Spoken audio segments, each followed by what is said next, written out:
nome do Pai, do Filho e do Espírito Santo. Queridos amigos do Apostolado Glória de Maria, eu gostaria de gravar esse pequeno vídeo hoje somente para fazer alguns comentários sobre os últimos acontecimentos. Procuro dessa maneira também ajudá-los a tentar entender um pouco do que se passa em meio a tanta confusão. Então, eu espero que esse vídeo lhe ajude a abrir os olhos, de pelo menos alguns, já que as pessoas andam tão confusas que elas já não conseguem mais acreditar nem naquilo que elas veem, e não sem motivo. Constantemente a própria realidade tem sido falsificada. A gente vive a época das fake news, das deepfakes. Então não se pode confiar nem no que se vê, nem no que se ouve. Triste castigo para a humanidade que recusou a verdade. E quem recusa a verdade tem que beber o cálice amargo da mentira. E já estava previsto também isso, São Paulo, na segunda carta aos Tessalonicenses, ele diz exatamente isso. Seria um castigo, esse castigo do cálice da mentira, justamente porque os homens desprezaram a verdade. E nunca a verdade foi tão desprezada quanto no século XX e nesse início de século, século XXI. Então fica difícil as pessoas conseguirem enxergar alguma verdade. Então busquem a coerência, busquem a razão, e busquem a realidade, porque a realidade é nossa amiga, a realidade não é nossa inimiga. Se a gente colocar os pés no chão e andar firmemente sobre o chão, sobre o real, a gente vai ter mais capacidade de discernir as coisas. Fora isso, se nossa cabeça anda nas nuvens e a gente pisa sobre um chão nebuloso de mentiras, dificilmente a gente vai ter o discernimento. Então eu gostaria de começar esse vídeo comentando novamente sobre Bento XVI, falecido Bento XVI, porque recentemente foi declarado numa entrevista pelo seu secretário, George Gascoigne. Ele escreveu um livro agora também, e esse livro já recebeu duras críticas do Papa Francisco, de modo que ele já está começando a se resignar, a ficar calado, porque, ao que parece, o Papa Francisco já teria dito que ele falou demais. Então vejamos o que foi que ele falou, que é muito interessante para nós. Ele deu uma entrevista para a televisão alemã. Então nós temos aqui. Nessa entrevista ele diz a respeito da reação do Papa emérito Bento XVI quando ocorreu o motu próprio do Papa Francisco chamado Traditionis Custodi. Nós sabemos que Traditionis Custodi foi um golpe, sobretudo em cima dos continuistas, em cima daqueles que tinham no decreto de Bento XVI, Summorum Pontificum, que liberava a missa de sempre, uma missa que nunca foi revogada, nem poderia ser, porque é contra a lei maior da Igreja, que é a salvação das almas, mas que, por força da pastoralidade do Concílio Vaticano II, ela foi suprimida. Então, quando esse motu próprio de Bento XVI saiu, foi saudado, inclusive, pelo próprio superior da Fraternidade Sacerdotal, São Pio X, Dom Felé, Bernard Felé, como sendo um ato de boa vontade do Papa Bento XVI. Mas não era verdade, porque esse motu próprio, Summorum Pontifico do Bento XVI, ele permitia a missa de sempre, dita de São Pio V, sob o nome de rito extraordinário, ou seja, colocava abaixo da missa de Paulo VI, que seria assim o rito ordinário. O Papa Francisco, com o seu novo motu próprio, Traditionis Custode. Ele sepultou esse motu próprio de Bento XVI, colocando a missa de Paulo VI como o único rito católico. George Gasson diz que Bento XVI recebeu essa notícia e ficou extremamente abatido. Vejamos as palavras que ele disse aqui. Bento XVI leu Traditionis Custode com dor no coração, assegura Gasson.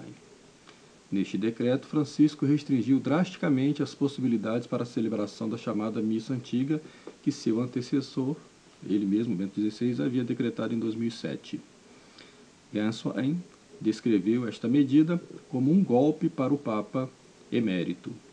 Bento XVI, com sua reforma de 2007, queria, observem bem, assegurar que os seguidores da missa antiga, que encontram seu lugar nesta forma de liturgia, encontrem sua paz interior, disse o arcebispo.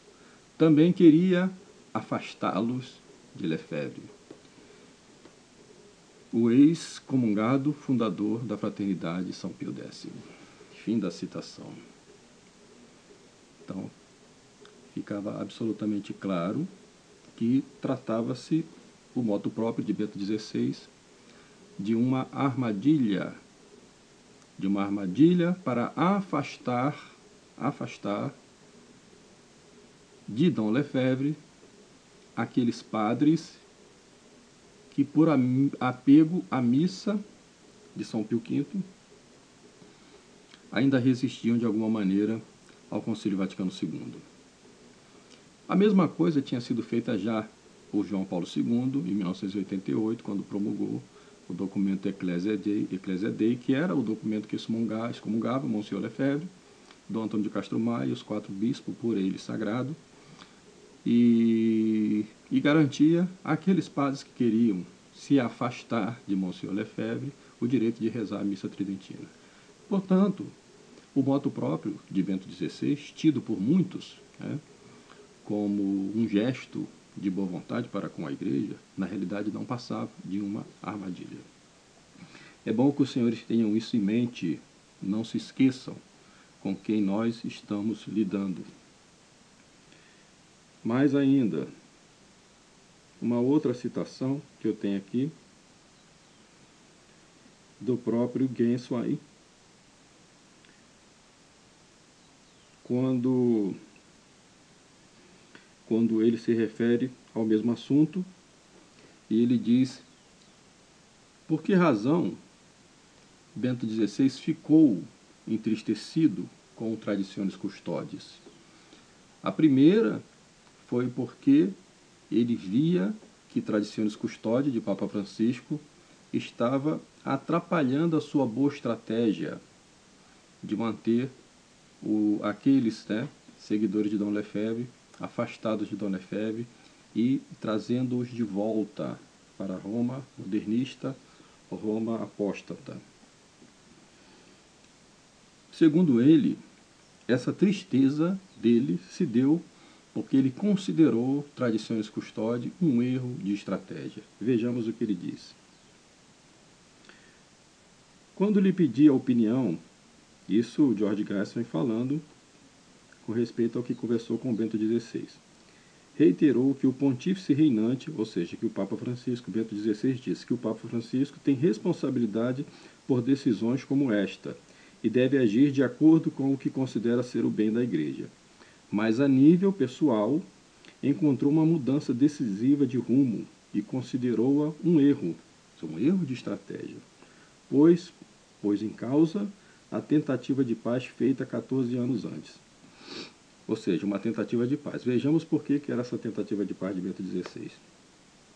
Em particular, Bento XVI considerou um erro proibir a celebração da missa no antigo rito nas igrejas paroquiais, pois é sempre perigoso encurralar um grupo de fiéis para fazê-los sentir-se perseguidos e incutir neles o sentimento de dever salvaguardar sua identidade a todo custo diante do inimigo. Então, de acordo com o Bento XVI, foi um erro de estratégia do Papa Francisco, porque não se deve acuar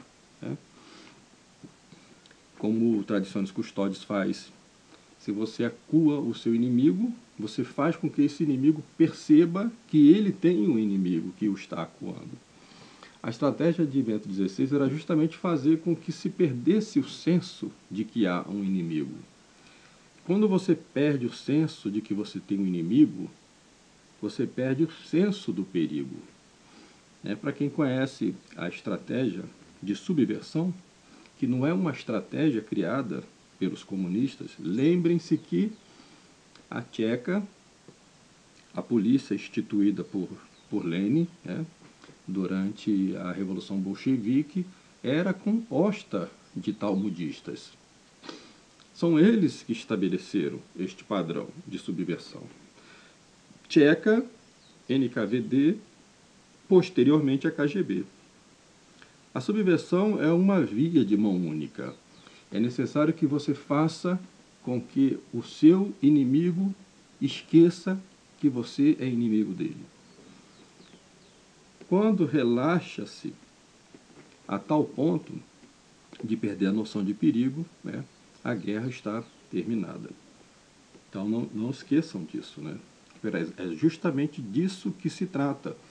Porque se nós perdemos o nosso senso de perigo, que representa Roma apóstata, modernista, que possui uma outra religião, eles não possuem a fé católica, eles não possuem a religião católica, eles possuem os templos e a estrutura, os tesouros da igreja e os cargos da igreja. Mas eles não possuem a fé católica, eles são inimigos da fé católica, eles trabalham para descristianizar o mundo. Portanto, nós que resistimos a eles, devemos nos manter afastados como se mantinham afastados os leprosos da sociedade que estava sã. Porque o modernismo é como que uma lepra espiritual. Uma vez que se perca a noção do perigo, se perde também o senso de estado de necessidade. Por isso, eu fui contra esses rosários que foram rezados pelo Brasil, rezados pelo Brasil contra o comunismo, porque se formou uma frente ecumênica com modernistas para se rezar, observando à sua frente um inimigo e deixando de ver o todo, que é um inimigo muito maior. E essa frente de rosários contra o comunismo, ela simplesmente ignorou que nós estamos diante de um inimigo muito maior do que esse dito comunismo que eles imaginam. O comunismo, ele não é o que as pessoas pensam que ele é. Eu trouxe aqui essa ilustração para mostrar para vocês aqui um dado muito interessante. É como um foguete que tem vários estágios. Esse foguete posto em lançamento, ele vai consumir bastante combustível. Isto foi a Revolução Bolchevique, foi a Revolução Russa que deu origem ao socialismo real. Era necessário que esse comunismo real alçasse voo, e para isso ele precisava de uma primeira parte, de um primeiro estágio, como esse foguete.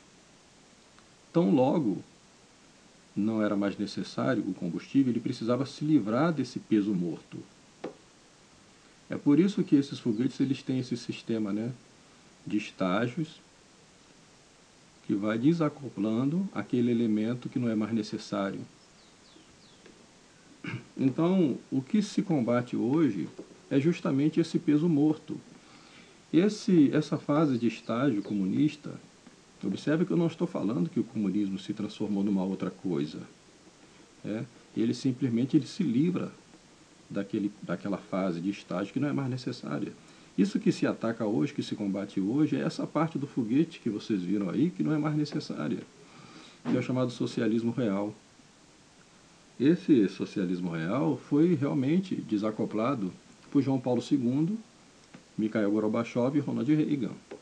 né? Anos 90, início dos anos 90, fim do Muro de Berlim, fim da Cortina de Ferro. Então, o foguete agora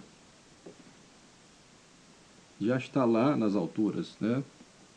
É o chamado socialismo total, o socialismo ideal que eles procuram alcançar, né?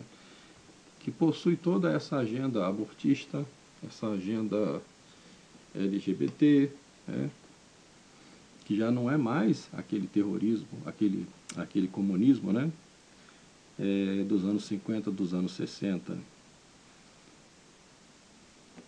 que esses católicos dessa frente ecumênica, eles só enxergam esse comunismo na frente deles, porque para eles o único problema do concílio foi a não condenação desse comunismo. Quando na realidade, o problema do concílio não é esse, o problema do concílio é muito maior do que esse. Antes da gente falar desse problema comunista, nós devemos pensar que de fato nós temos um outro problema, que é a própria democracia. Bom, então eu gostaria de compartilhar com vocês, né, a mensagem do presidente, o então presidente Bolsonaro, né, quando foi a Israel.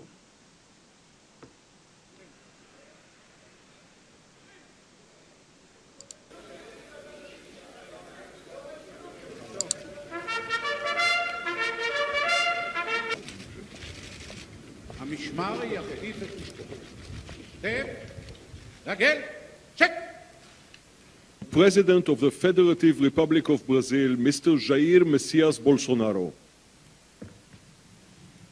Prezado irmão Netanyahu, é uma honra voltar a Israel. Realizo essa visita antes mesmo de completar meus 100 dias de mandato. Sempre admirei o povo de Israel. Depois dessa passagem, num período de pré-campanha e campanha, citava sempre qual o ensinamento que eu teria levado Israel para o Brasil. Eu falava muitas vezes, nós sabemos que Israel não é tão rico quanto o Brasil, recursos naturais, entre outras coisas, mas dizia, olha o que eles não têm e veja o que eles são. E daí eu falava para os meus irmãos brasileiros, olha o que nós temos e veja o que não somos. Como poderemos ser iguais a eles? Temos que ter a mesma fé que eles têm. Meus caros amigos, nós não temos que ter a mesma fé do povo de Israel. O povo de Israel não tem fé. O povo de Israel, eles possuem um objetivo, e um objetivo que faz com que eles pensem, apenas pensem, porque eles estão enganados, de que eles são senhores da humanidade. Eles não têm fé, porque a verdadeira fé é fé em nosso Senhor Jesus Cristo, Deus e homem verdadeiro, Criador do céu e da terra, segunda pessoa da Santíssima Trindade. Só existe um Deus, e Ele é uno e trino. E Ele se fez homem por amor a nós. E o nome dele é Jesus Cristo. Senhor Bolsonaro, nós não temos e não queremos ter a mesma fé do povo de Israel. Eles é que precisam ter a nossa fé. E para concluir esse pequeno vídeo, eu gostaria de citar, depois dos acontecimentos lamentáveis em Brasília, o que disse o ministro Roberto Barroso, esse mesmo, que usa também o tefilim. Ele disse, o terrorismo é a vitória do mal e do crime disfarçados de ideologia. Dia de luto para as pessoas de bem de qualquer credo político. A justiça virá E os deuses da democracia, e ele escreveu deuses com D maiúsculo, protegerão as instituições e cobrirão de vergonha os criminosos que procuram destruí-la. Quem são os deuses da democracia? Quem são os deuses da democracia? A democracia é uma religião?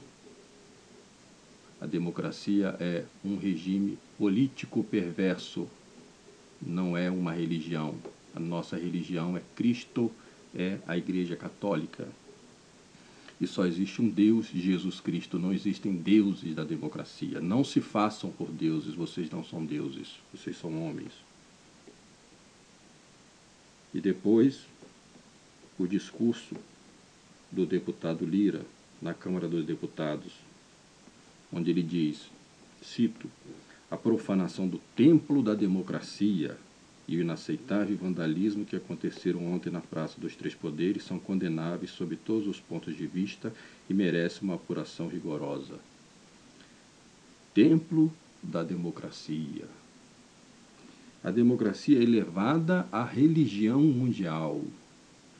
Essa mesma religião noeísta que os deuses da democracia devem proteger e devem zelar. Sob a sua autoridade, ai daqueles que se insurgirem contra esta religião. Esta é a única religião permitida no mundo hoje, senhores, para a humanidade. Goim é a democracia. Cito também pronunciamento aqui oficial da CNBB, a Conferência Nacional dos Bispos do Brasil, perplexa com as graves e violentas ocorrências em Brasília, pede serenidade, paz e o imediato cessar dos ataques criminosos ao Estado Democrático de Direito. Estes ataques devem ser imediatamente contidos e seus organizadores e participantes responsabilizados com os rigores da lei. Os cidadãos e a democracia precisam ser protegidos. Esse é o estado de coisa que nós vivemos.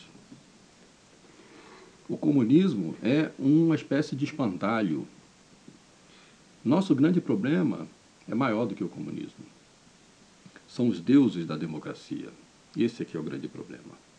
São homens se fazendo passar por deuses e elevando uma forma de governo iníqua ao estado de religião universal, cujo credo todos devem professar, e ai daqueles que violar um dos seus mandamentos.